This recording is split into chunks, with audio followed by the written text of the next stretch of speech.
Makadisi Smelly. Ini ndiri right zvangu. Sismeli ndauyawo ndichitsvagawo help. Ndikutsvagirawo mwana wangu help. Mwana wangu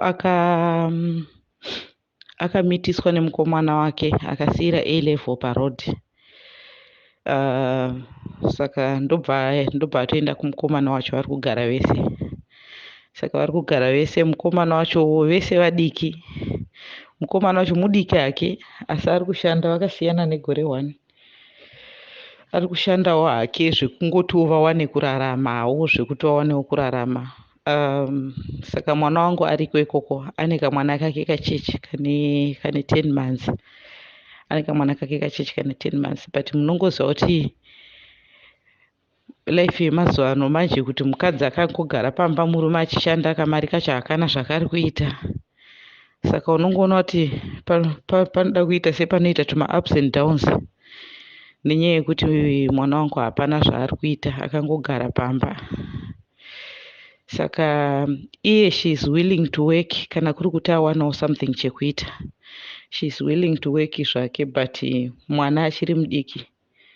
Mwana achiri mudiki mbichana. Saka ari kutsvagawo kuti kana achikwanisawo kuwana angamubatsirawo nezvimabasa-basawo zvekuita, zvekuti anokwanisa kunge achishanda nemwana wake. Mwana achimboti kurewo achimboshanda-shandawo nemwana wake, achiwanawo pekubatawo kana achirezawo capital yekuti awane zvekuita zvimwe zvinhu, kana kuti kana achizoda kuitawo something but aine pekutangira.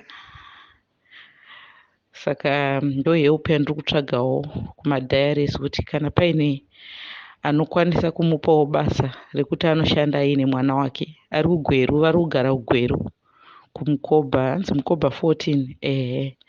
Vari kugara kuGweru. Saka ndo help yandiri kutsvagawo kuti kana paine anokwanisa kumupawo basa rekuti anoshanda ane kamwana kake kuti awanewo kubatsirika. Because iye anoona sekuti pamwe murume anoita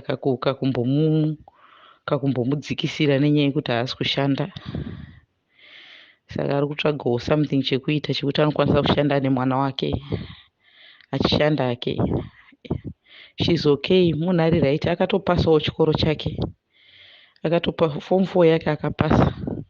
Saka ari kuda chero basa rekuti anongokwanisa kushanda aine mwana wake.